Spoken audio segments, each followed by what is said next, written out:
Welcome to The Explainer. Today, we're unlocking the hidden meanings in a famous Quranic chapter. A modern interpretation of Surah Al-Kahf suggests its stories are powerful allegories for our lives today. Okay, so let's dive into this framework that reimagines these ancient verses. This structure is like a roadmap for the surah's deeper messages. Let's start with the first one. Yeah, it's about way more than just some guys sleeping for a few hundred years. This interpretation, which actually echoes psychologist Carl Jung, sees the cave as a symbol of spiritual rebirth. So it's a powerful metaphor for escaping self-alienation. Now let's jump to the most crucial layer. And this isn't just about the first man and a fallen angel, you know? It's really about us. The crucial point here isn't the mistake itself, but the response to it. Adam's self-critique leads to growth, while Iblis's blame, well, that just leads to arrogant rebellion.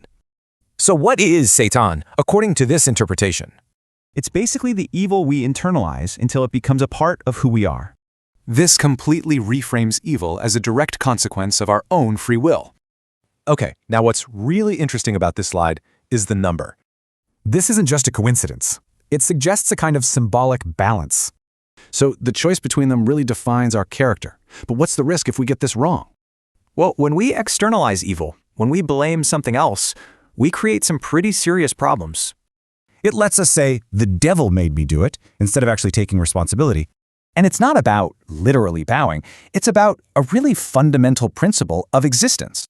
This is how humanity harnesses nature. You know, from forging iron to building entire civilizations. His rebellion was rooted in arrogant pride over his origin, an arrogance based on what he was made of. This perfectly illustrates the two ways of seeing this, as something happening outside us or inside us. So what's the big takeaway? Ultimately, these stories are about you. And that's the real challenge this leaves us with, turning Scripture into a mirror for our own soul. Today, we are diving into a really fascinating symbolic interpretation of one of the Quran's most famous chapters, Surah Al-Kahf, which means the cave. We're going to look at it through the eyes of theologian Mustafa İslamoğlu and see how he peels back the layers of this ancient text to find some incredibly modern messages. Okay, so this right here is the heart of the whole thing. İslamoğlu's approach isn't just a literal reading. Nope. He sees the surah as a kind of psychological and ethical roadmap, built in 5 distinct layers. And our journey today is to unpack every single one of them. So here's how we're going to break it all down. First, we'll set the stage for this kind of symbolic reading. Then we'll get into the first 2 layers, the cave as a symbol of rebirth and the gardens as a warning about materialism. After that, we hit the big one, the crucial 3rd layer about Adam and Iblis. We'll then wrap up with the final layers on humility and power before tying it all together to show how this ancient story is ultimately about your story and your responsibility. Right, so the first thing to get your head around is that this way of looking at the surah isn't really about historical accuracy.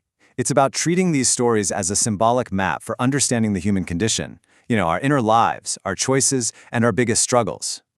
Basically, you're being asked to see these stories as mirrors. They're not just about people who lived thousands of years ago. They're meant to reflect our own psychology and the ethical dilemmas we all face every single day. Let's jump into our first 2 layers.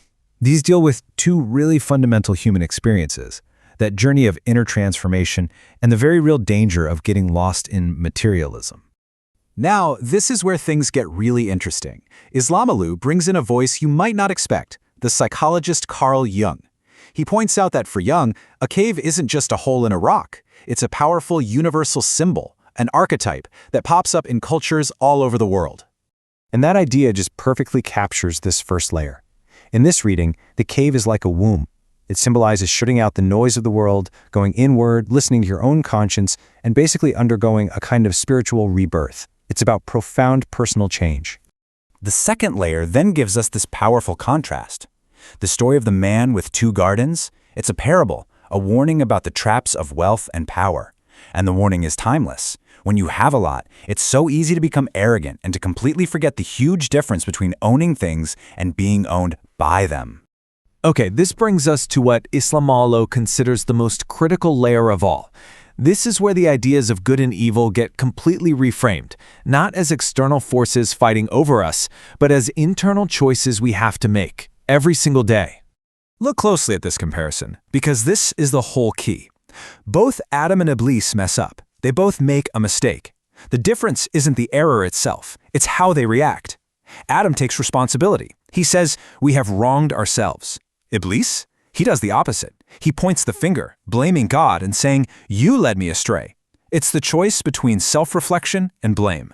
And Islamoğlu makes this powerful distinction. There's a difference between doing evil and being evil. Doing evil is pathological. It's like catching an illness.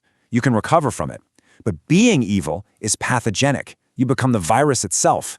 You don't just get stained by the mistake, you become the stain.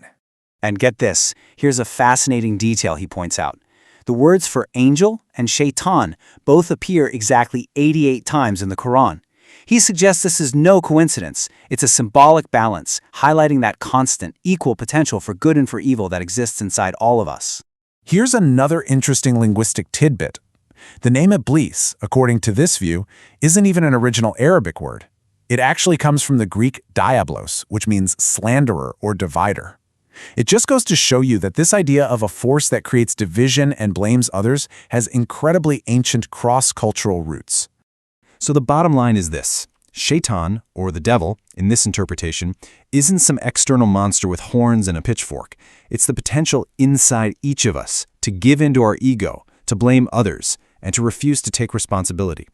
And when you make that choice over and over again, that potential hardens into an identity. It becomes your own personal shaitan. All right, now building on that idea of internal choice, the final two layers are all about testing our character out in the real world.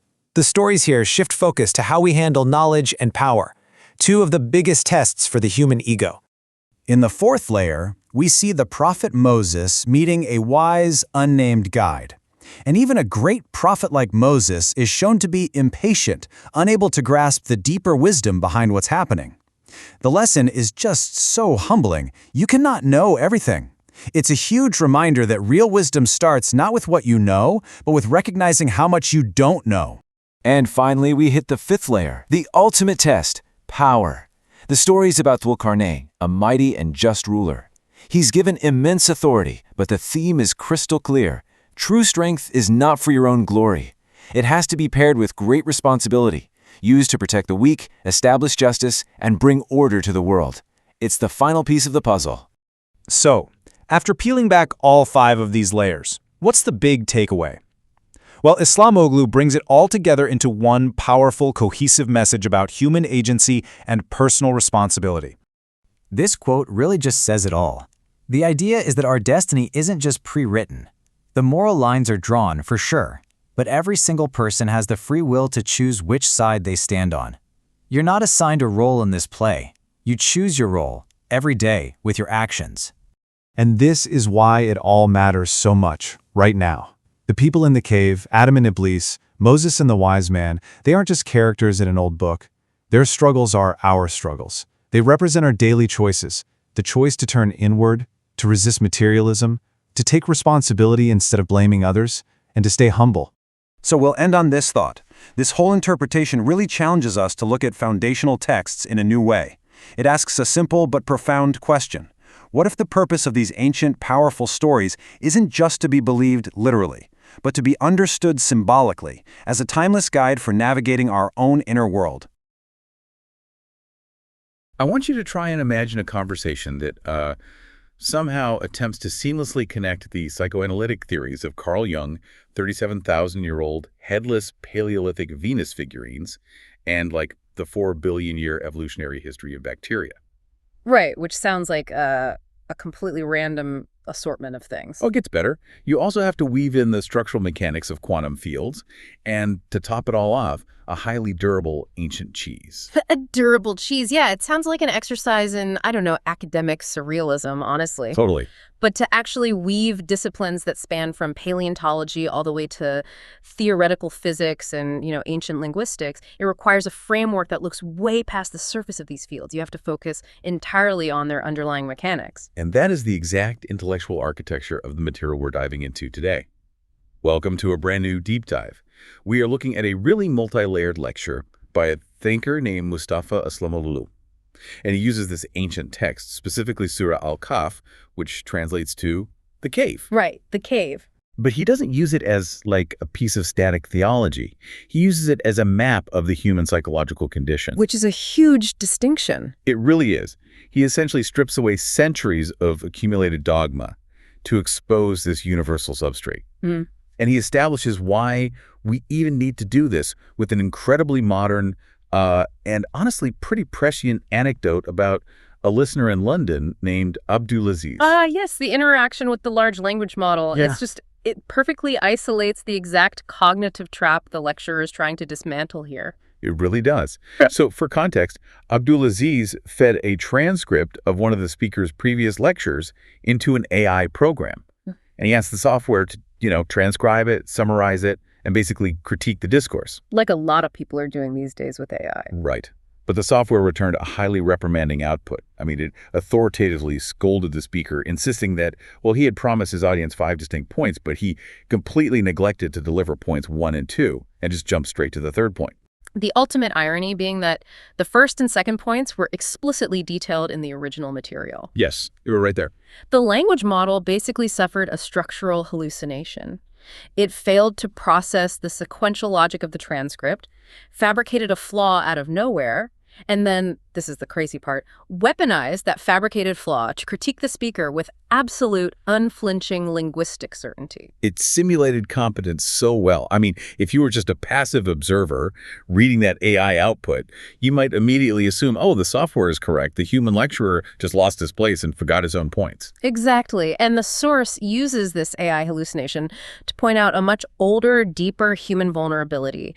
We have this inherent, almost instinctual tendency to defer to systems or figures that project absolute certainty. Right, like if a machine spits out a critique with flawless syntax, we just assume the underlying logic has to be sound. Yeah, or if a revered ideological or religious figure like a sheikh, a scholar, or some massive institution issues a decree, we assume the moral calculus has already been done for us. We just completely outsource our critical thinking. We do. And the source posits that this abdication of intellectual responsibility is essentially the foundational failure of human morality. The whole mandate here is that any truth, whether it's generated by, a silicon cluster or an ancient theological authority, it has to be actively filtered through the sieve of your own intellect and your own conscience. You can't just accept the output. No, you have to verify the underlying algorithm. If you accept a moral framework merely because an authority figure demands it, you aren't actually behaving morally, you're merely complying. Just blind compliance. Yeah. Which sets a really rigid parameter for the rest of this discourse. You, the listener, are required to be an active participant here, rigorously testing these concepts rather than just passively ingesting them. Because the stakes are actually that high. They are. So to understand this demand for individual intellectual engagement, we first have to examine the environment where that internal transformation actually happens. And the source identifies this environment through the symbol of the cave. Right, moving into the first of the 5 layers of truth. Exactly. So the concept of the cave is utilized here as the ultimate archetype for isolation, for a cognitive reset, and basically psychological rebirth.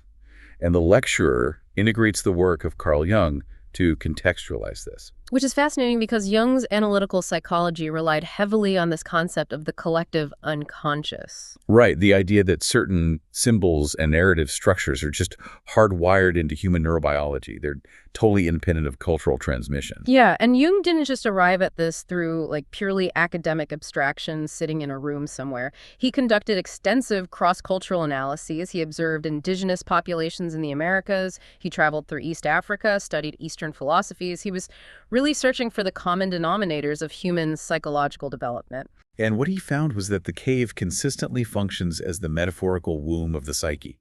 Like, across wildly disparate and historically disconnected cultures, whenever a human mind requires a profound transformation, like when it needs to transition from one state of being to another, it retreats. Into the dark. Yeah, into the dark, enclosed, sensory-deprived space of the caves.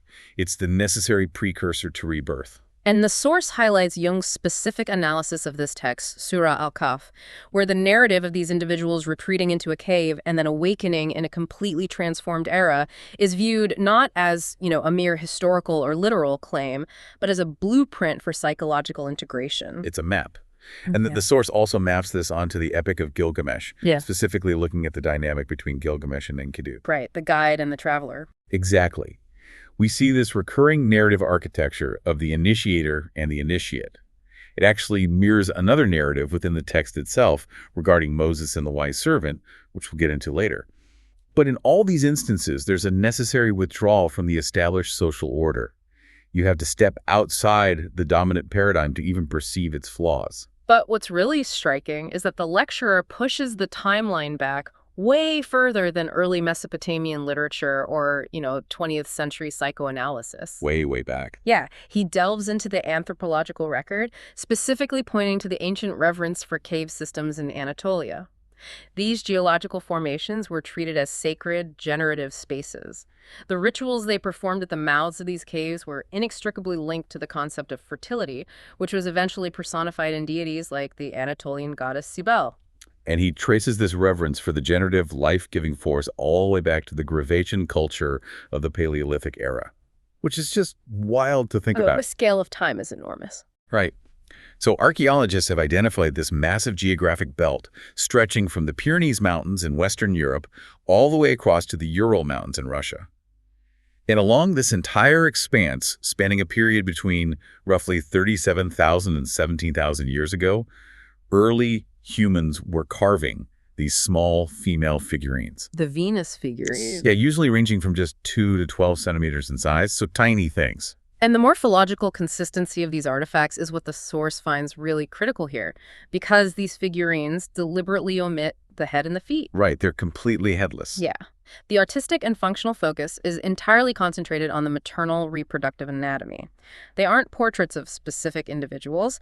They are hyper-focused representations of the biological mechanism of continuation and rebirth. They would place them in graves. Okay, but hold on. I have to push back here a little because you're drawing a straight line from 37,000-year-old Gravettian grave goods to Anatolian fertility cults, to Jungian archetypes, to ancient Middle Eastern scripture. Sounds like a stretch. It feels like a massive exercise in pareidolia. Like, are we just finding convenient patterns in random historical noise? It seems like a colossal leap to suggest a Paleolithic carving serves the exact same function as a complex theological narrative. I get that, but it would only be pareidolia if we were looking for identical external behaviors.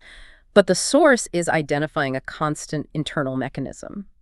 The neurobiological hardware of the human brain has remained remarkably consistent over the last 40,000 years. Okay, so the brain structure is the same. Exactly. The existential pressures, the profound awareness of mortality, the trauma of simply existing, the need for psychological renewal, those are identical. So a Paleolithic human burying a fertility figurine in a grave to symbolically ensure the continuation of a departed consciousness, they are utilizing the exact same psychological architecture as a modern human retreating into, say, intense meditation or therapy to reinvent their identity. I see. The cave, whether it's literal limestone or a conceptual mental space, is the required buffer zone between the death of the old self and the emergence of the new self. It is literally the human reset button. That actually makes perfect sense when you frame it around the hardware of the brain. But if the cave represents that necessary internal retreat, the subsequent logical step has to be the return to the external world, right? Because you can't permanently occupy the buffer zone. Right, you can't stay in the cave forever. Exactly. Which brings us to the source's exploration of the external domain. This is the second layer of truth symbolized by the two gardens, which deals fundamentally with the geometry of human attention and the illusion of material ownership. Yeah, and the source approaches the concept of wealth and power not through simple moralizing, which is what we usually hear, but through a kind of spatial hierarchy. He establishes three distinct coordinate points. You have God, representing ultimate truth or higher meaning. Then you have the human being. And finally, the world, which encompasses material wealth, status, physical capital. It's all about geometry and mutual exclusivity. If the human orientates their attention like their primary existential focus toward ultimate truth, their back is naturally turned to material accumulation. Right, it's just physical orientation. Yeah, and conversely, if the human turns their face entirely toward the optimization of wealth, they are physically and cognitively turning their back on higher meaning. The human visual field literally cannot encompass both of them simultaneously. And this leads to a really critical distinction the lecturer makes between the state of having wealth and the state of belonging to wealth. It is the distinction between utilizing a tool and becoming an instrument of that tool. Which happens so easily. It does. When a human acquires capital, the capital is initially subordinate, right? You use it. But when the accumulation of that capital becomes the primary orienting coordinate, the hierarchy inverts.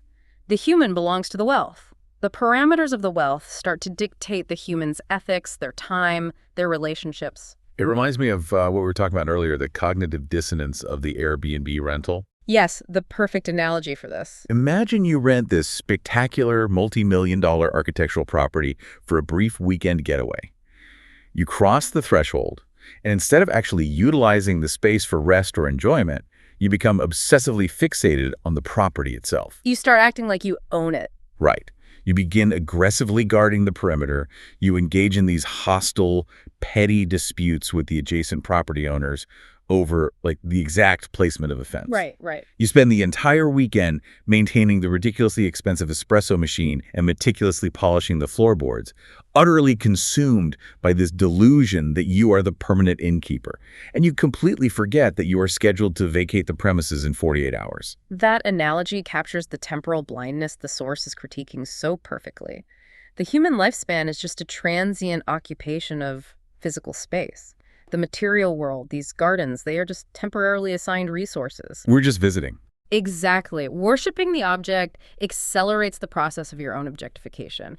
By orienting your entire existence around the preservation and expansion of temporary material assets, you essentially reduce your own conscious complexity down to the level of the inanimate objects you're hoarding. Which is pretty tragic. Yeah. But that raises a big question. If the trap of material obsession is intellectually obvious, if we all logically know we are just temporary guests in the Airbnb, what is the persistent glitch in human neurobiology that forces us to repeatedly fall into this behavior across generations? Why do we keep dusting the espresso machine? That is the big question. And to answer it, the source fundamentally deconstructs our traditional framework of good and evil. Specifically, he targets the personification of malevolence. This is the third layer of truth, Adam and Iblis. And this is where the material gets incredibly provocative. The lecturer initiates this radical dismantling of what he calls the Hollywood devil. The notion of an externalized, immortal, conscious entity operating as some cosmic antagonist is treated by the source as a pagan ideological import that has severely contaminated our modern ethical frameworks. Yeah, and the linguistic archaeology he uses to prove this point is fascinating. He examines the Arabic word Iblis, which traditional dogma frequently uses interchangeably with a supernatural Satan. Arab lexicographers historically linked that term to the root balus, which signifies a state of profound hopelessness, absolute despair, or cognitive paralysis. So it's an internal state, not a creature. Exactly. However, the morphological structure of the word strongly indicates it is actually a non-native import into the language. The source traces its lineage all the way back to the ancient Greek term diabolos, which translates roughly to the slanderer, the one who grows things apart, or simply the agent of corruption. And we can actually track the sociolinguistic drift of this Greek concept as it permeated different cultures over time. The source highlights how, in various local dialects of Anatolia, diabolos underwent this phonetic evolution, morphing into folkloric terms like albasta or gonjolos. And those specific terms are highly revealing because they don't refer to abstract theological concepts or cosmic wars. They are literally the colloquial names given to the physiological phenomenon of sleep paralysis. Wait, really? Sleep paralysis? Yes. Wow, the terrifying state of rematonia. So you wake up, your cerebral cortex is fully conscious, but your brainstem has not yet released the chemical block on your motor neurons. So you're paralyzed, you're experiencing this intense chest pressure, and your panicked brain just hallucinates a malevolent presence in the room to explain the physiological distress. Precisely.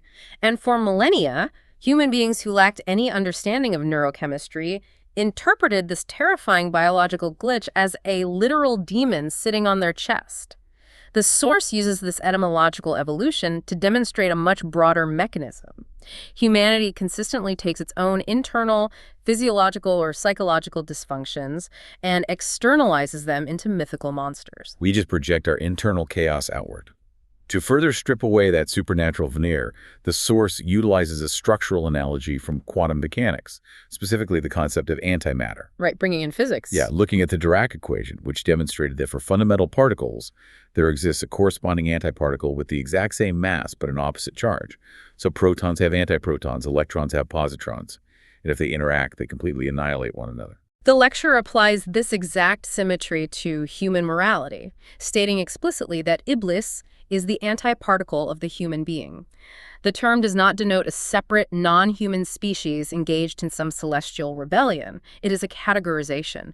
It personifies a human being who has undergone complete moral inversion. How interesting. Yeah, when ancient texts pluralize the concept of Satans, they are actually referring to highly destructive, corrupt human actors operating within human society. The devil is simply the theoretical maximum of human malevolence. Okay, but if there is no external cosmic tempter whispering in our ears, what is generating this immense capacity for darkness and destructive behavior within us? Because humans do terrible things. They do. And the source provides an answer grounded entirely in evolutionary biology. He states quite bluntly that rejecting the reality of our evolutionary history is as intellectually bankrupt as denying the pathology of a viral infection. He actually compares refusing evolution to refusing a flu shot. Right. He does. Because the behavioral drives that we so often categorize as sinful or demonic are not external suggestions being whispered to us. They are ancient, deeply embedded survival algorithms. The source points out that our core biological programming is roughly 4 billion years old. It originates with the very first prokaryotic cells. 4 billion years of iterative programming designed to basically accomplish two primary objectives: resource acquisition and genetic replication, just survive and reproduce. That's it. And the source makes a really brutal comparison to highlight the universality of these drives. He notes that the fundamental biological imperative governing human behavior is the exact same imperative governing roses and snakes. Roses and snakes. Yeah. A rose evolves defensive thorns to ensure its biological continuity. A snake evolves venomous capabilities to hunt and defend its territory. Humans possess the exact same ruthless, self-preserving, resource-hoarding algorithms. So, if I'm understanding this right, the source is literally arguing that what ancient people called demons, or the devil, urging us toward greed, aggression, or tribalism, are actually just primitive descriptions of our own unmanaged amygdala. Exactly. It's the basal ganglia and the limbic system flooding our neurochemistry with demands to hoard resources, destroy competitors, and maximize our own status, totally at the expense of others. That is the core argument. The responsibility is localized entirely within the human cranium. There's no boogeyman. To clarify the mechanics of this internal conflict, the source introduces a vital medical distinction between pathology and pathogenesis. Let's break that down because I think that distinction is crucial. It is. So pathology is the condition of suffering from a disease.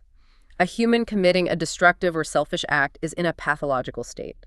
They have succumbed to an ancient biological drive. They are infected by a behavioral error. But they retain the capacity for self-correction. They can undergo a cognitive reset. They can go back to the cave, so to speak. Right, they caught the flu, but they can get better. But pathogenesis, on the other hand, is the origination and development of the disease itself. Yes. When a human permanently aligns their conscious intent with those destructive evolutionary algorithms, when exploitation, cruelty, and deceit are no longer just lapses in judgment, but optimized, deliberate strategies for success, they transition from experiencing a pathology to embodying pathogenesis. They become the virus. Exactly. They're no longer infected, they become the infectious agent. The source posits that making altruism and rigorous self-control a reflex shapes the human into the metaphorical angel, but making predatory behavior an obsessive habit shapes the human into the literal devil. But fighting a 4 billion-year-old biological algorithm is a staggering proposition. Right. I mean, how does the prefrontal cortex, which is, evolutionarily speaking, an infant compared to the limbic system, how does it maintain control? The source advocates for a highly specific mechanism, which we can call the 2-minute rule. Right, and it is a brilliantly practical application of neurobiology, disguised as moral advice. The scenario is totally universal. A stimulus triggers a vicious impulse. A colleague undermines you in a meeting, a driver cuts you off on the highway, or you perceive some threat to your social status. And the primitive brain demands immediate retaliatory action. Instantly. It wants you to lash out, send that destructive email, or physically assert dominance. But the source instructs the audience to forcefully suspend all action, for exactly 2 minutes. Just 2 minutes. And that time delay is critical because of how the brain routes information. During an acute threat response, the amygdala initiates a rapid cascade of signals to the hypothalamus, which triggers the massive release of adrenaline and cortisol. The classic fight or flight. Exactly. This is the amygdala hijack, and it purposefully bypasses the prefrontal cortex, the area responsible for executive function, logical analysis, projecting consequences, because complex thought is simply too slow for immediate survival in a prehistoric environment. If a tiger is jumping at you, you don't want to analyze it, you just want to run. So the primitive architecture effectively hotwires the nervous system, prioritizing speed over accuracy. Right. But by enforcing a strict 2-minute delay, you are denying the amygdala the behavioral output it is violently demanding. You are physically forcing the neurological system to wait for the slower, highly complex processing of the prefrontal cortex to come online and analyze the stimulus. And the source argues that once the higher-order executive function actually evaluates the situation, the vast majority of destructive, impulsive actions will just be aborted. You bypass the reptile and you engage the human. It prevents like 99% of destructive behavior. Okay, so if the devil is demystified as our own unchecked evolutionary biology, that creates a massive structural vacuum in the traditional understanding of the cosmos, right? Because what happens to the concepts of angels and jinns? They get the exact same treatment. Yeah, the source applies the same linguistic and physical deconstruction to these entities in the fourth layer of truth. Let's look at the physics of angels. So the source relies on the mathematical structure of Semitic languages, specifically the Arabic tri-consonantal root system, known as the Sulasi Musura. The root word, traditionally translated as angel, is composed of the consonants MLK. The root meaning of MLK fundamentally denotes power, capability, or raw, unadulterated energy. Yes. And to extract the full conceptual weight of the term, the source utilizes a linguistic feature called qalb, which involves generating anagrams from those root consonants to reveal hidden, interconnected meaning. I love this part. Okay, so if we permute MLK, we derive KLM, Kalem, which translates to an incredibly potent, impactful articulation, like a kinetic transfer of information, a powerful word. Right. And another permutation yields LKM lekmi. This one is highly physical. It translates to a strike, a punch, a literal exertion of mechanical force. And then a third arrangement produces KML Kamal. This denotes a state of ultimate stability or structural perfection. And the source observes that ancient lexicographers actually sometimes used this root in association with elemental gold, precisely because of its thermodynamic stability and its resistance to chemical reactivity. So you have force, kinetic impact, structural stability. The source synthesizes all this linguistic data to argue that angels are definitely not ethereal, winged humanoids serving as cosmic messengers. Not the guys with the harps on the clouds. Not at all. Yeah. The term is a classification for the fundamental physical forces and energies that govern the entire universe. They are the underlying laws of thermodynamics, gravity, electromagnetism, and the strong and weak nuclear forces. And to really comprehend the sheer scale of the forces that these ancient texts are attempting to describe, the source completely shifts the discussion into particle physics and astrophysics. He explores the vast, almost incomprehensible emptiness inherent in atomic structure. It's a deliberate attempt to disrupt our normal human perception of solid matter, because the nucleus of an atom contains nearly all of its mass, but it occupies a tiny fraction of a trillionth of the atom's volume. Like a pinhead in the middle of a massive football stadium. Exactly. Yeah. The distance between the nucleus and the electron cloud is just an immense void of electromagnetic fields. And the scale is so extreme that if we were to somehow overcome the electromagnetic repulsion between atoms and collapse the empty space out of the atomic structure of every single human being currently alive, and not just them, but every human being who has ever existed in the entire history of the species, the entirety of human biological mass would be compressed into a volume no larger than a standard sugar cube. a sugar cube. That is insane. And then the source scales this from the quantum level up to the cosmic level by referencing neutron stars. When a massive star exhausts its nuclear fuel and collapses under its own immense gravity, the pressure is so intense it physically forces electrons and protons to merge into neutrons. It literally crushes the empty space out of the atoms. It totally defies the Pauli exclusion principle that keeps normal matter structured. And the resulting density means a single teaspoon of neutron star material weighs tens of millions of tons on Earth, 40,000 tons at least. And these astronomical and quantum phenomena, the source argues, are the modern translations of the angels. They are the incomprehensibly vast, terrifyingly precise forces of nature that hold the entire architecture of reality together. Which completely reframes one of the most famous narratives in ancient theology, the story of the angels prostrating to Adam. Because if angels are the literal laws of physics, what does it actually mean for them to bow to a human being? It becomes a profound metaphor for scientific and technological mastery.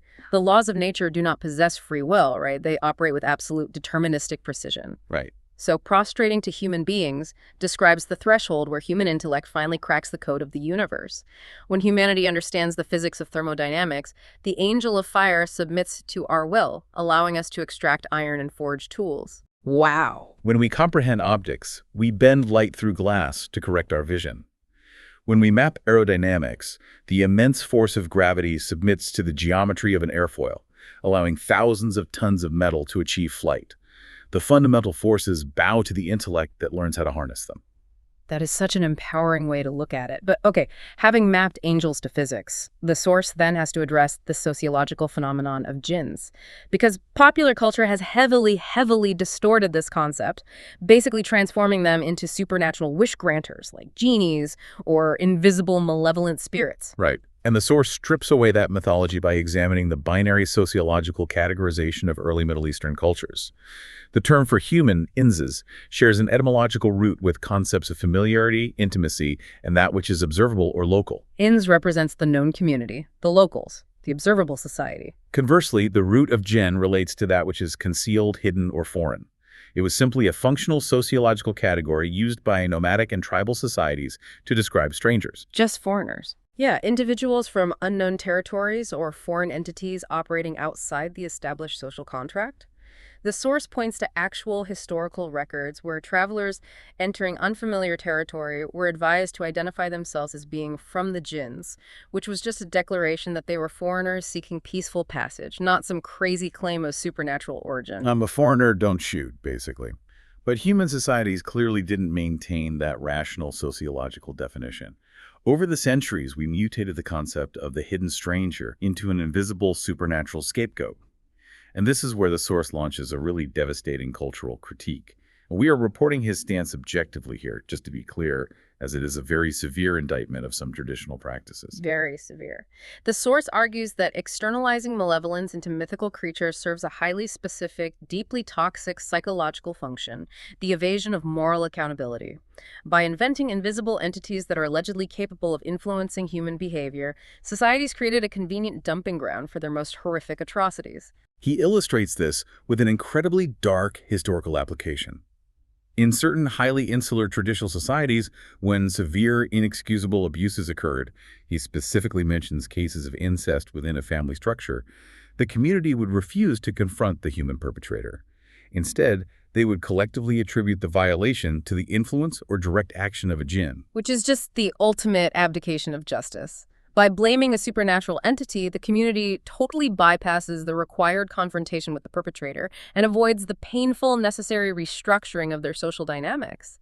The mythology acts as a shield for human depravity. It's like using cosmic mythology as a get-out-of-jail-free card for the absolute worst human behavior. And he notes that this externalization applies to positive forces as well. People reduce the immense structural forces of reality, the angels we just talked about, to the status of cosmic servants.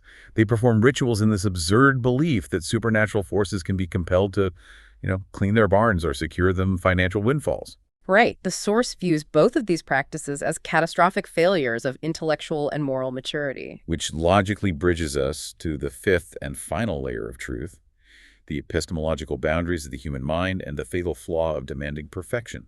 The source frames this around the narrative of Moses and the wise servant, utilizing a really funny fable to establish the baseline of intellectual humility. Yes, the fable of the lion, the bear, and the donkey. It is a brilliant distillation of cognitive asymmetry. I love this one. So a donkey and a bear become deadlocked in a vicious argument. And unable to reach a consensus, they seek out the lion, the king of the jungle, to act as the ultimate arbiter. The lion listens to the dispute and instantly rules against the bear. The bear is incensed, protesting that his factual assertions were demonstrably correct. And the lion responds, "I did not rule against you because your facts were wrong. I ruled against you because you willingly chose to engage in an argument with a donkey." It's perfect. The fable defines the parameters of wisdom. It requires an acute awareness of situational limits. Engaging in complex dialectics with a system or an individual that is literally incapable of processing the logic is not an act of education. It is a failure on your part to recognize boundaries. Don't argue with the donkey. Exactly. The Force asserts that the foundational characteristic of a true intellect is recognizing its own perimeter. A truly knowledgeable entity is constantly, acutely aware of the vast domains it does not understand. Absolute certainty is the exclusive domain of the ignorant. And the Source takes this demand for recognizing limitations and applies it to the most protected figures in theological history, the prophets. He vigorously attacks the entrenched orthodox dogma that insists prophets were immaculate, flawless, totally sinless conduits of the divine. He argues that sanitizing the historical record actually destroys the utility of the narratives, because the ancient texts clearly document profound failures by these figures. Moses commits an impulsive act of manslaughter. Adam completely fails to adhere to the primary directive in his environment. They are deeply flawed biological entities operating with incomplete information, just like the rest of us. The critical variable, then, is not the absence of failure. It is the algorithmic response to the failure. When the primitive survival drives overrode Adam's executive function and he made a catastrophic error, his immediate cognitive output was self-indictment. He stated, "I wronged myself." He localized the error.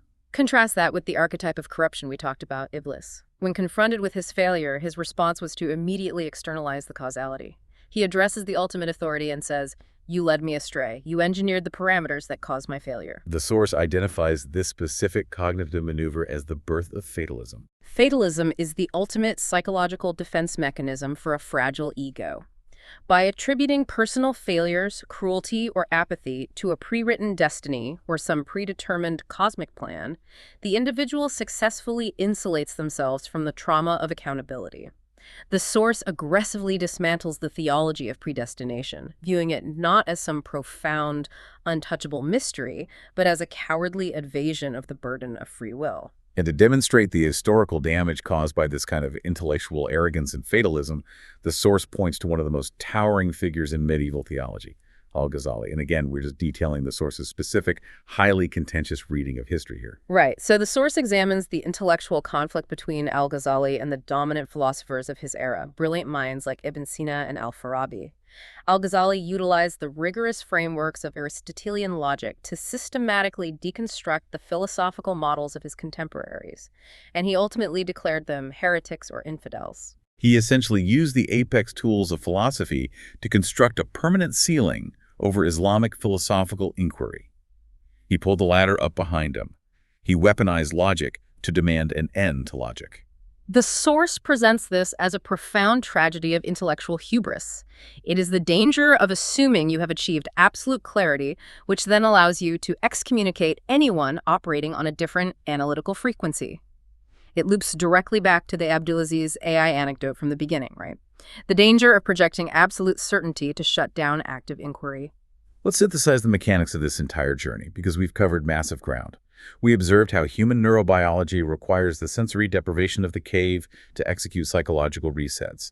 A pattern we saw is visible from 37,000-year-old Gravescian artifacts all the way to Jungian psychoanalysis. Right. We examined the geometry of attention in the two gardens and how orienting toward material accumulation physically prevents the perception of higher meaning, trapping us in that delusion of the Airbnb. And then we tracked the etymology of externalized evil, watching a Greek term for corruption morph into an Anatolian hallucination of sleep paralysis, ultimately realizing that the devil is simply the unchecked output of our 4-billion-year-old limbic system prioritizing survival over morality. We looked at the sheer thermodynamic terror of the physical forces governing the universe and recognized that angels bowing is a beautiful metaphor for human intellect manipulating physics, while jinns were historically just the socio-political categorization of strangers, later repurposed as convenient scapegoats for our most depraved actions. And we recognize that intellectual maturity demands an awareness of limits, an embrace of our own fallibility, and a total rejection of the fatalism that attempts to blame cosmic destiny for our own cognitive failures. Which brings us to the ultimate synthesis of the lecture, the final destination of all this moral and intellectual effort, the human obsession with eternity and the conceptual limits of the brain. The Source explores the human craving for infinite existence. which is typically conceptualized as heaven. But he exposes a profound cognitive limitation here. The human brain, existing within a temporal entropic universe, physically lacks the hardware to comprehend the concept of true infinity. We literally can't process it. And he proves this limitation through a hilarious quirk in the history of Arabic lexicography. When ancient scholars attempted to compile dictionaries, they needed to provide practical examples to define abstract words. So they looked at the word Khalid, which is the term frequently translated as eternal or immortal. And to define this massive concept of eternal existence, the lexicographers provided the phrase kubne Khalid, which literally translates to Khalid cheese. Yes. A highly durable, heavily salted, long-lasting cheese. It perfectly encapsulates the absolute absurdity of the human attempt to grasp the infinite. To explain eternity, the best linguistic tool they had available was an exceptionally resilient block of coagulated milk proteins. It's amazing. A material that, despite its durability, is entirely organic and guaranteed to eventually rot and succumb to entropy. True infinity. The concept of Namut Nahi is mathematically and conceptually inaccessible to us. We can only map it using finite, decaying analogies, like durable cheese. And because of this profound limitation, the source completely redefines the concept of heaven. It cannot be understood as some externalized, infinite VIP lounge that you access as a reward for blind compliance to dogma. So what is it then? Heaven is a state of psychological homeostasis. It is the internal sanctuary functioning with perfect clarity. It is the complete integration of the intellect, the suppression of the ancient predatory algorithms, and the harmonious alignment with the fundamental physics of reality. And the source notes a really difficult paradox here. Frequently, it is the catastrophic loss of your material security, like the painful eviction from the metaphorical Airbnb, that actually forces the necessary cognitive reset. The destruction of the illusion of ownership is often the strict prerequisite for achieving that internal homeostasis. Because the ultimate battle is not external. It is the neurological conflict happening every single second between your amygdala and your prefrontal cortex. You possess the agency to decide which system governs your output. The accountability rests entirely with the individual. There's no one else to blame. Exactly. Which leads to a final, somewhat provocative parameter for you to consider as you step away from this analysis today. If the malevolent forces you fear are simply your own unmanaged biological impulses, and the miraculous forces you revere are just the physical laws of the universe waiting for your intellect to harness them, are you passively submitting to ancient programming? Or are you actively constructing your own psychological heaven in this exact 2-minute window of your life? The processing delay is yours to control. Thank you for engaging in this deep dive. Keep filtering the input, keep testing the algorithms, and we will explore the next set of mechanics with you soon. This material is an incredibly dense, interdisciplinary exegesis of Surah Al-Kahf, weaving together Islamic theology, Carl Jung's psychological archetypes, and evolutionary biology to reframe classical parables. Which is just a massive undertaking. It really is. But while the depth of knowledge is stunning, the presentation requires strategic refining to maximize its impact on the reader. So we're just going to jump straight into the feedback here. Sounds good. So the integration of interdisciplinary evidence is intellectually rich, but occasionally overwhelms the primary theological framework of the 5 layers. Yeah, I completely see what you mean by overwhelming. Like, when you read this, you can feel the sheer passion the author has for all these disparate fields of study. Oh, absolutely. But it creates this really fascinating trap, right? The narrative frequently takes these incredibly deep, prolonged dives into complex scientific and psychological topics. Right. We get extended passages on the dimensions of atomic space, deep cuts into evolutionary biology, and a rather long opening anecdote about artificial intelligence transcription. Yeah, the AI story. And the weakness here is that these tangents drift so incredibly far from the anchor of the Quranic text that the audience simply loses the overarching thread of whichever specific theological layer is currently being discussed. It's really a matter of focus. I mean, it's like a museum exhibit where the ornate frames are so elaborate they actually distract from the paintings inside. Oh, that's a great way to put it. You spend so much time marveling at the gold leaf on the border that you just, forget to look at the canvas itself. I love that frame analogy, but I'm going to push back slightly here because some of these frames are gorgeous in their own right. Fair enough. Take the AI anecdote right at the beginning. The author tells this highly detailed story about a listener in London using an AI program to transcribe and evaluate their lectures. Right, right. And the AI actually catches a structural error made by the author. It notes that they promised to deliver 5 points but only delivered 3. Yeah, the apple comparison. Exactly. The AI basically says, you promised me 5 apples, you handed me 3. It's an incredibly charming story about the fallibility of human intent versus rigid machine logic. It is. So if you have an opening hook that good, why wouldn't you use it right at the top? Well, it is a phenomenal story, I totally agree. But, how does an anecdote about a London listener's transcription software serve the core exegetical text of Surah Al-Kahf in the very first breath of the piece? Yeah, I see your point. The most elegant suggestion here is to restructure these fascinating excursions so they act strictly as supporting pillars for the specific theological layer at hand. Okay. We need to aggressively prune any fascinating but extraneous details that just do not serve the core metaphor. So for that AI story, repurpose it. Repurpose it how? Instead of using it as a casual, somewhat disconnected intro, use it as a deliberate thematic segue when you actually reach layer 4. Ah, right. Because layer 4 focuses on the limits of knowledge. That's the story of Musa and the wise servant. Exactly. Musa has to confront the absolute limits of his own perception and logic. Okay, yeah, that makes a lot of sense. If you slide the AI story into that specific section, it stops being a random preamble and transforms into a modern parable. It perfectly illustrates how even a highly advanced, flawlessly logical computational system lacks holistic contextual wisdom. Which is the exact kind of intertwined mercy and knowledge that the wise servant possesses. Precisely. That is such a profound shift. You aren't losing the great story, you're just putting the frame around the correct painting. Right. And this exact same dynamic happens later with the physics tangents, doesn't it? Oh, absolutely. Let's look closely at the section discussing atomic fusion and empty space. The material creates an incredibly vivid image to explain the concept of human intellect subduing nature. Right, the angel metaphor. Yeah, as I understand it, the argument here is that the command for the angels to bow to Adam wasn't about literal winged creatures. It was a metaphor for the laws of physics and nature yielding to human knowledge and discovery. It's a really cool interpretation. To illustrate this, the text asks us to imagine an atom as a vast sports stadium, where the nucleus is just a pinhead in the center and the rest is entirely empty space. Which is a stunning visualization. It really is.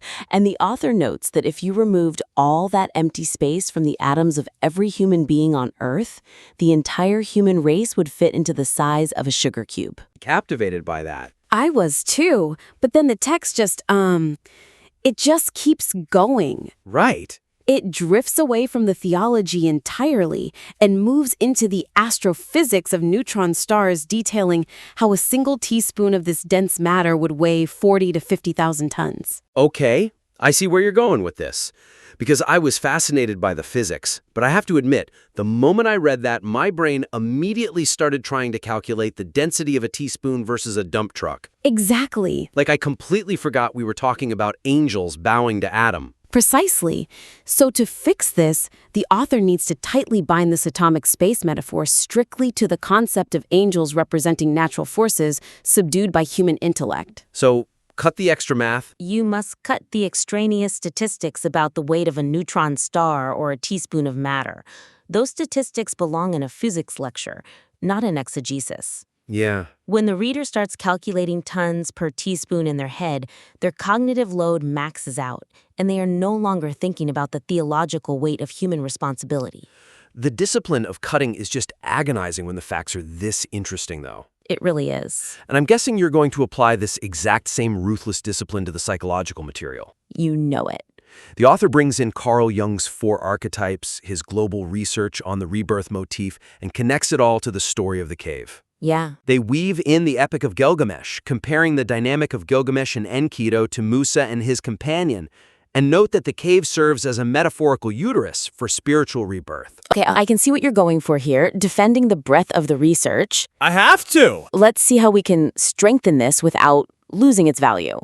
The concrete suggestion here is containment. Containment? Move the Carl Jung rebirth concept and the Gilgamesh comparison strictly into Layer 1's cave as a womb section, refusing to let it spill over into the other layers. Right, because Layer 1 is where it really belongs. The cave is beautifully framed as the uterus of spiritual rebirth, a place where the conscience retreats to avoid alienation. By strictly confining Jung's archetypes to Layer 1, the overarching framework regains its structural integrity. So it doesn't leak everywhere. Exactly. The frame stops competing with the painting, and the reader can process the psychology exactly where it applies. Well, I'll play devil's advocate here.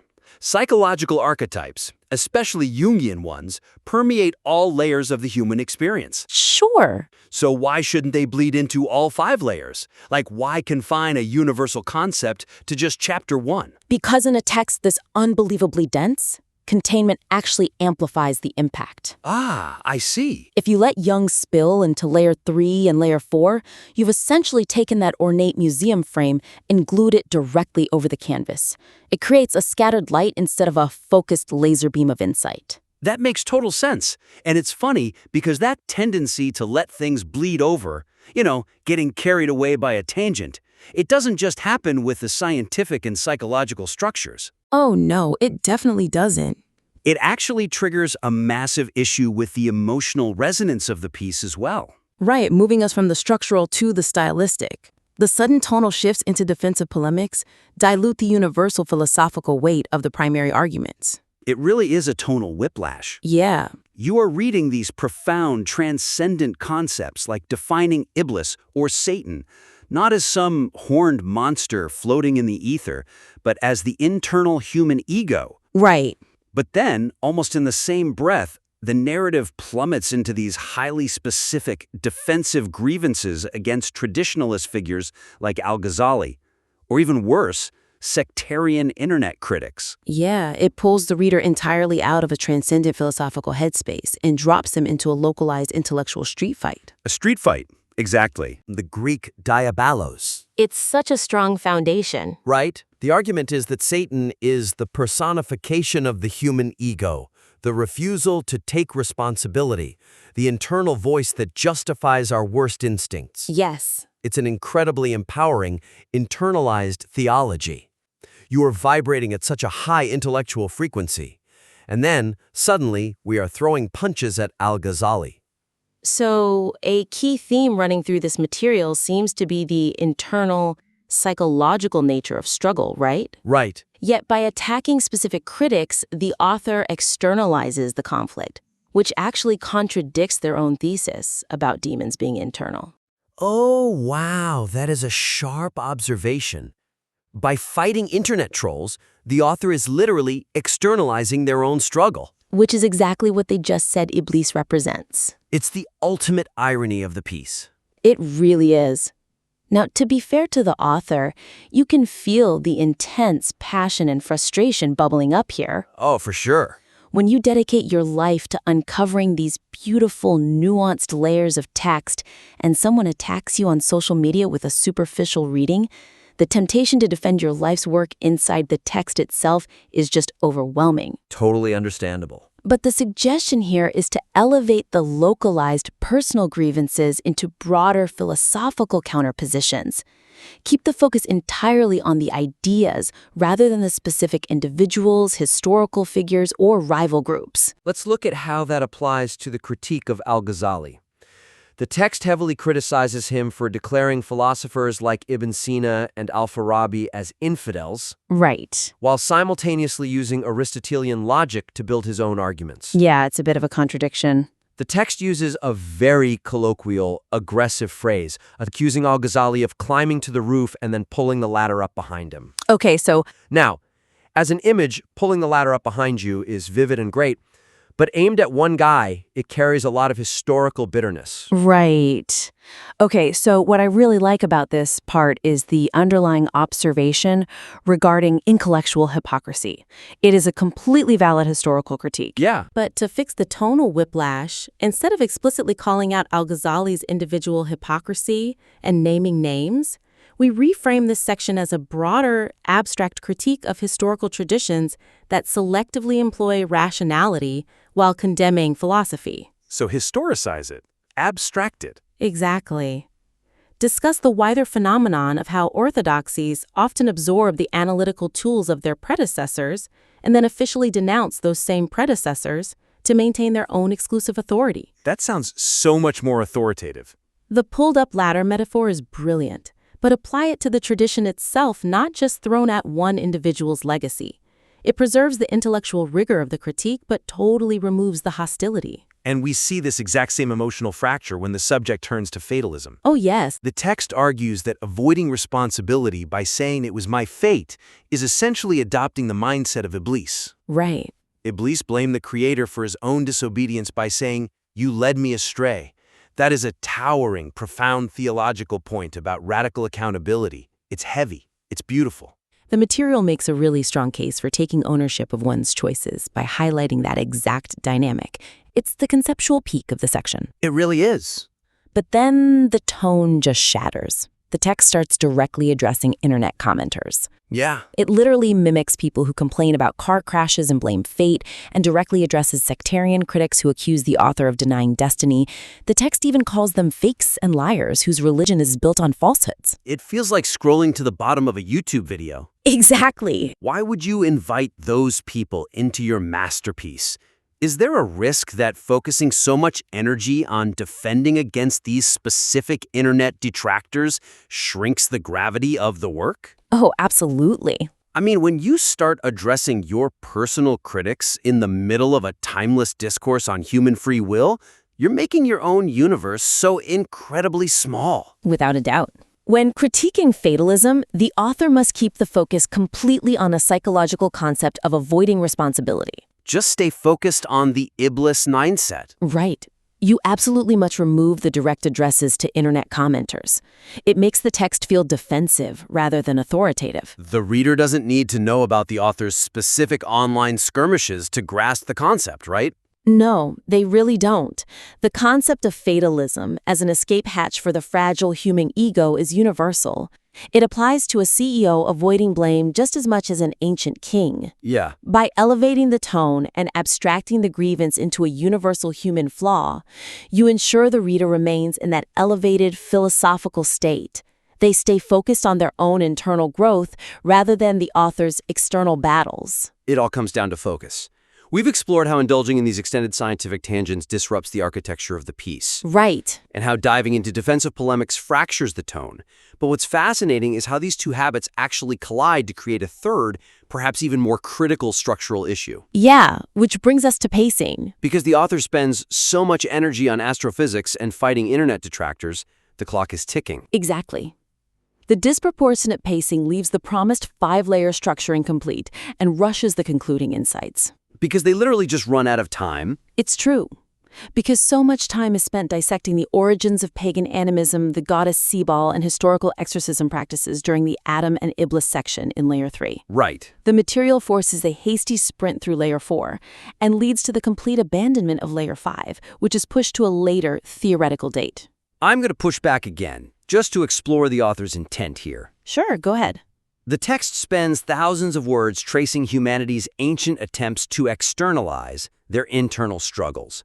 It goes all the way back to the Paleolithic era, like 37,000 years ago, describing the Venus figurines found across Europe. Right. Statues of women without heads or feet used for fertility and healing. Yeah.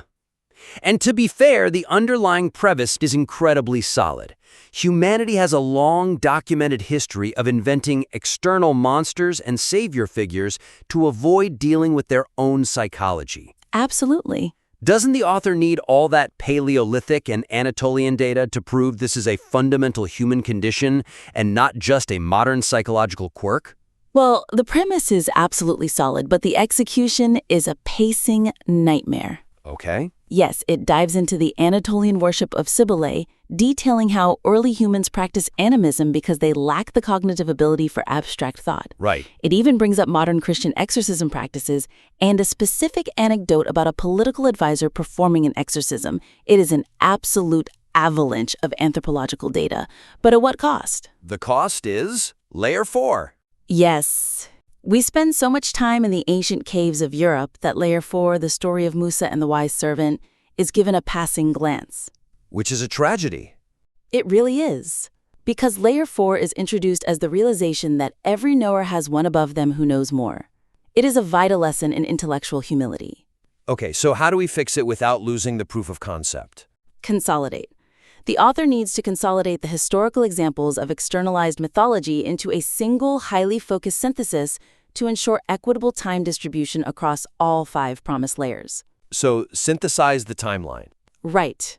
Group the Venus figurines, the animism of early humans, and the Christian exorcism examples into one concise 2-minute synthesis proving how humanity historically externalized internal forces. You don't need the exact carbon dating of the gravity and culture or the exact measurements of the Venus statues to make the point that early humans relied on tangible totems to process their own inner demons. Exactly. Make the point efficiently and move on. By ruthlessly synthesizing those anthropological details, you free up a massive amount of narrative real estate. And that recovered time is absolutely crucial for the architecture of the piece. Yes. The author must use that recovered time to fully explore the Musa and Khidr dynamic in Layer 4 with the depth it deserves. There is so much rich material there about the limits of human knowledge, the necessity of acknowledging our own cognitive boundaries, and why we sometimes cannot perceive the deeper wisdom behind tragic or confusing events. It absolutely deserves center stage. These statues. No, it shouldn't.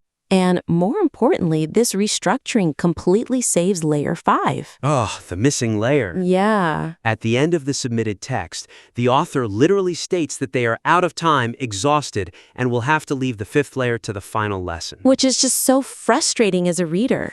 It completely abandons the story of Dul Korman, which represents the ultimate synthesis of power and responsibility. Think about the journey the author promised the reader. It is essentially an ascending staircase of spiritual maturity. Right. You move from the rebirth in the cave in Layer 1 to the rejection of materialism in the 2 gardens in Layer 2, to the conquering of the ego with Adam and Iblis in Layer 3, to the humility of knowledge with Musa in Layer 4. And if you stop at step 4, it is deeply unfulfilling for the reader who committed to walking that entire path with you. It's like building an incredible skyscraper and just forgetting to put the roof on, because you spent too much time designing the lobby. Yeah, that's a perfect analogy. The author must deliver on the promise of Layer 5, Dhul Qarnayn, responsibility and power. By using the momentum built from the first 4 layers, they ensure the reader walks away with a complete, structurally sound map of the surah. Right. Layer 5 shows how ultimate worldly power can be wielded with total ethical responsibility. It acts as the capstone to the entire thesis. So if the author successfully consolidates those early tangents, the pacing will naturally allow for a powerful, sweeping conclusion that ties all 5 layers together. It's simply about fulfilling the contract you made with your audience at the very beginning of the piece. When you lay it out like that, the path forward is actually incredibly clear. The raw materials here are of such high quality, the insights are profound. Oh, definitely. They just need to be organized and polished so the reader can actually process their full value without getting distracted or exhausted. Exactly.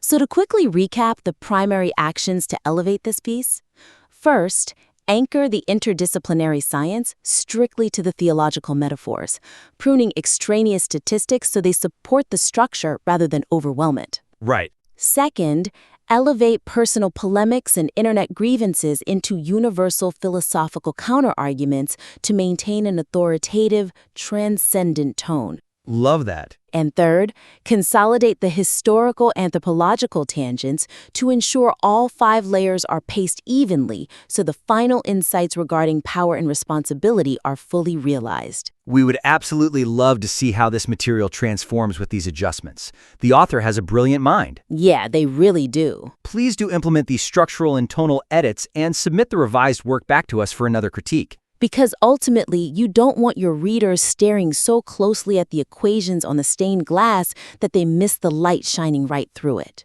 Welcome to The Debate. You know, when humans think of evil, we generally want a monster in the dark. Right, a boogeyman. Yeah, exactly. We want something with horns, maybe something with a pitchfork that we can just point to and say, there it is. You know, that's the problem.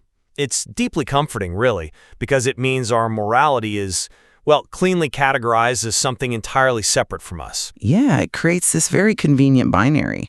I mean, the villain is out there in the shadows, not, in here, inside our own heads. It allows us to basically play the perpetual victim of external forces, rather than taking ownership of our actions. Exactly. But what if ancient texts weren't actually talking about invisible demons at all? I mean, what if they were talking about the 4-billion-year-old biology of your own brain? So that's the focus of our discussion today. For those listening, we're analyzing a really profound lecture that peels back what it calls the 5 layers of truth in Surah Al-Kahf. Which is a major classical scriptural text, obviously. Right, a massive one. But the source material we are looking at completely upends how we usually read it. It radically demystifies these ancient concepts of angels, demons, and jinn. It basically strips away centuries of mythology to look at what those words actually represent in reality. And the central tension we're exploring today is really how we ought to interpret that framework. Because, well, there's a big split. Yep. I represent the perspective that the text is making a radically secular materialist argument. It fundamentally reduces these grand theological monsters entirely down to evolutionary biology and the psychological mechanics of the human brain, where, Satan is simply an unchecked ancient instinct. Right, and I represent the completely opposite view.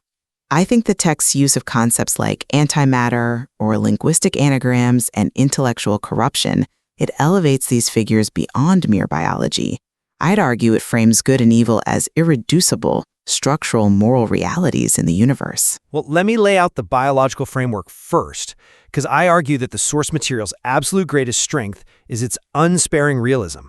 I mean, the text doesn't mince words. It really doesn't. No. It asserts that our underlying instincts are 4 billion years old. It traces the human drive right back to the simplest prokaryotic bacteria, the drive to survive, to reproduce, to consume, defend territory. The basics. Right, the absolute basics. We share these exact same impulses with roses, with snakes, with literally the most fundamental life forms on Earth. So, the text explicitly argues that Satan is not some Hollywood-style external being flying around in the ether. Which honestly is a relief. Yeah, it is. Rather, it is a personified state of an individual. It's exactly what happens when the animal brain, specifically the amygdala, completely bypasses the prefrontal cortex. I mean, it's a sobering biological reality check.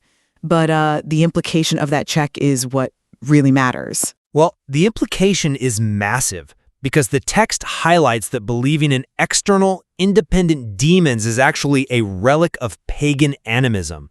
And it's not just a harmless, quaint superstition, right? It has caused devastating historical trauma. Oh, for sure. The historical abuses are undeniable. Yeah, the text points out how people have used the concept of jinn, or invisible spirits, to cover up heinous human crimes. We're talking about covering up incest by blaming pregnancies on ghosts. It's using the supernatural to avoid human accountability entirely. A convenient scapegoat. Precisely. Or even on a mass behavioral level, literalizing these spiritual metaphors to the point where people are literally buying stones with dollars. Right, to throw at a concrete pillar. Exactly.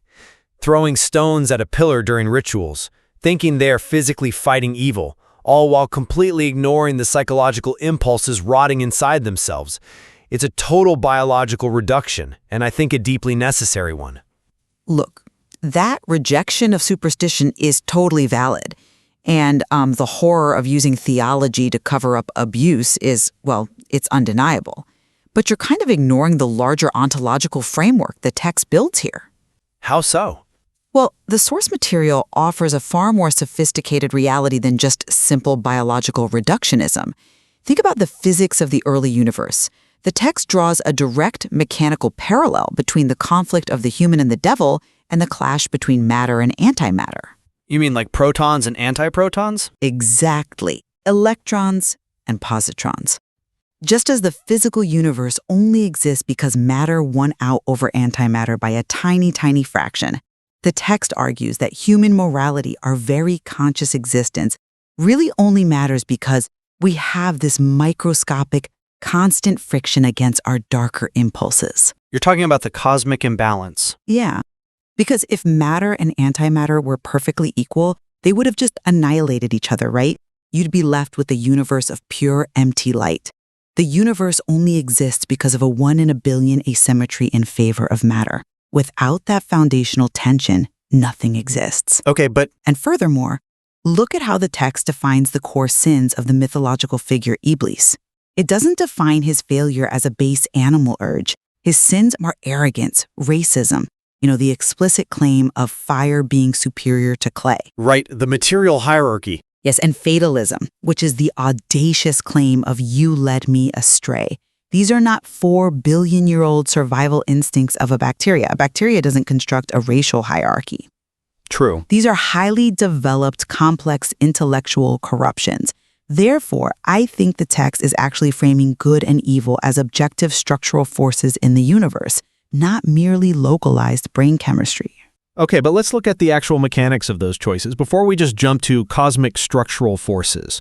Because the text introduces this incredibly practical concept, the 2-minute pause. The pause, yeah. Right. The author argues that if a murderer simply paused for 2 minutes, if they literally just physically stopped before pulling the trigger or swinging the blade. Just gave it 2 minutes. Exactly. Allowing the prefrontal cortex the necessary time to intervene and regulate the nervous system, 99% of the time, the violent impulse would pass.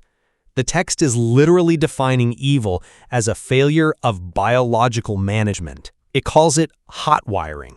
Hot wiring the brain. Yeah, hot wiring. It describes the state of overriding the frontal lobe to connect the muscle directly to the animal brain. It's much like a car thief hot wiring an ignition to bypass the security system, right? You just spark the wires and go. That is a purely physiological description of an amygdala hijack. That is pure biology. I see what you're saying, but... And wait, the structure of the text argument relies on a perfectly closed system.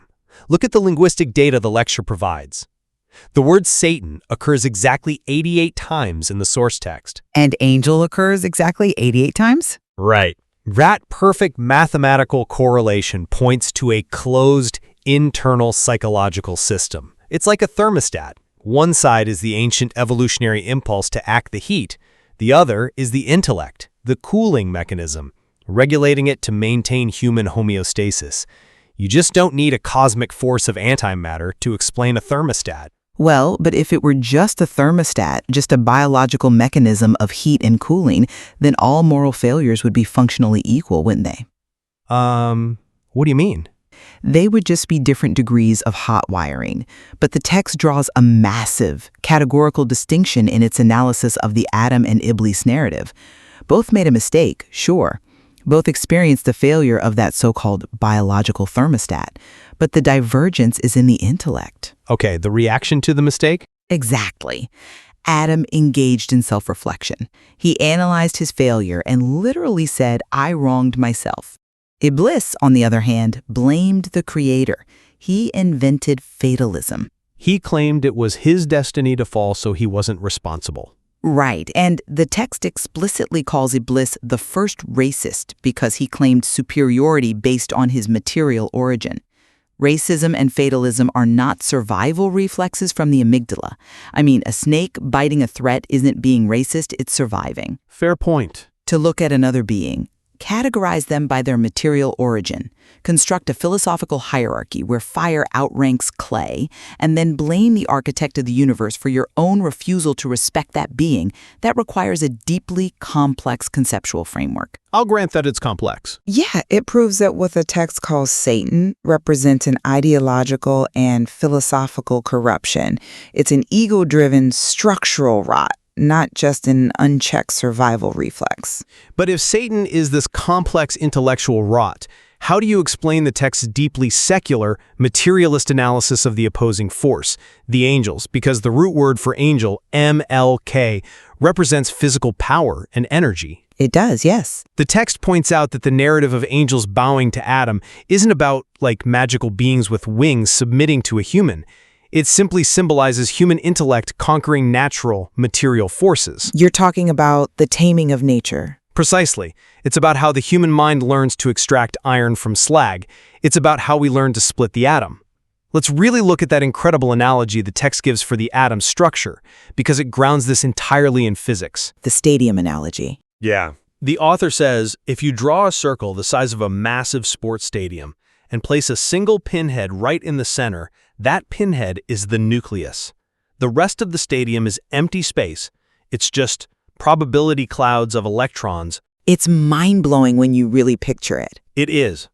And the text points out that if you took all the empty space out of the atoms, making up the entire human race, all 8 billion of us? Yeah, all 8 billion of us would fit into the size of a single sugar cube. But that sugar cube would weigh millions of tons, like the core of a neutron star. Mastering the angels means utilizing that vast emptiness.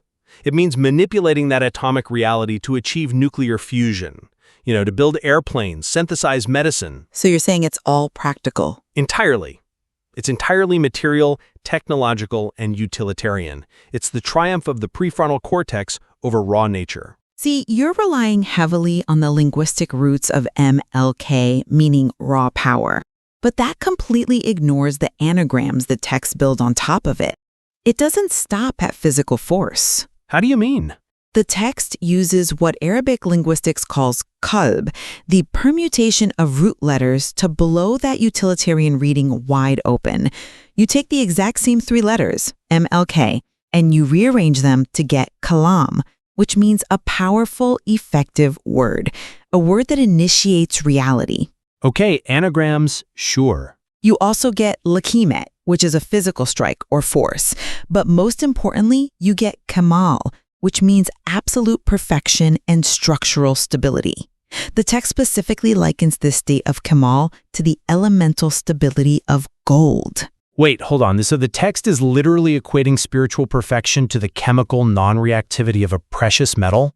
Essentially, yes. Because if so, that still sounds like a deeply physical, materialist argument to me. You're basically just moving from physics to chemistry. No, it's using the chemistry as a map for the cosmic moral order. Think about it. Why is gold chemically resolute? It has 79 protons. It does not oxidize. It doesn't rust. It resists the corrupting elements of its environment completely. Okay, it's stable. Highly stable. So when the text links the concept of angels, MLK, to this non-oxidizing perfection, Kamal, it means subduing nature isn't just about making clothes or extracting copper to build a better tool. It's about aligning human consciousness with the fundamental, harmonious, non-corruptible order of the universe. So it's a metaphor for moral stability. More than a metaphor. When the text says the angels bow, it is the universe recognizing the human intellect has reached Kamal, a state of moral and philosophical perfection that mirrors the physical stability of gold. You aren't just surviving, you are bringing the chaos of raw energy into a state of perfected, beautiful order. It is cosmic resonance. Well, let's test that cosmic resonance idea against how the author treats actual theology. Because I think it risks remystifying what the text has worked so hard to secularize. Remystifying? Yeah. Think about the text's severe critique of historical scholars and traditionalism. The author explicitly attacks historical figures like Al-Ghazali. He accuses Al-Ghazali of using the rigorous logic of Greek philosophy, specifically Aristotelian logic, to reach his immense theological heights. But once he got to the top, he essentially kicked the ladder away. Ah, right. The pulling up the ladder metaphor. It's a striking indictment of theological hypocrisy, absolutely. It is. And the text does this to deliberately strip away the mythological insulation that theology provides. Look, if you're listening to this, you've probably always been taught that jinn are these terrifying supernatural spirits made of smokeless fire. But the text strips away the mythology entirely. By looking at the root words again. Exactly. It points out that the root word simply means foreigners or the unfamiliar. It perfectly contrasts with the word ins, which means familiar or local. Suddenly, a supernatural ghost story becomes a profound commentary on tribalism. It's a really elegant sociolinguistic shift. Right? It's about how human beings naturally demonize people we don't know from tribes we don't understand.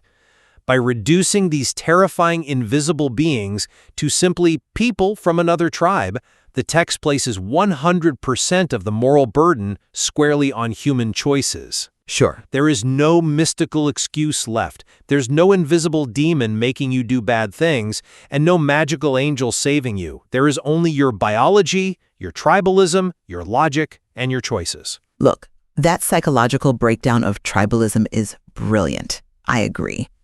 But again, you are stopping at the biological and sociological layer. Have you considered the text's profound reliance on the work of Carl Gustav Jung to establish its foundational layer of truth?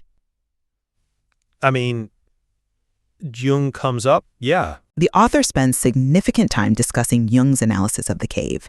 He looks at it as a universal cross-cultural symbol of the womb and of rebirth.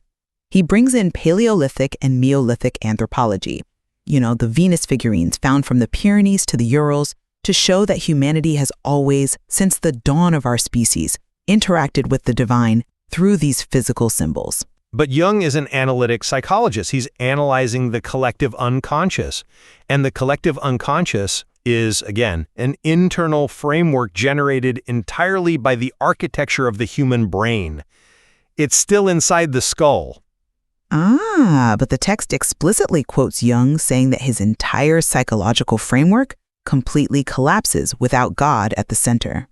Interesting caveat. Right. Replacing literal pagan superstition with a purely secular, evolutionary, biological view actually misses the text's ultimate horizon.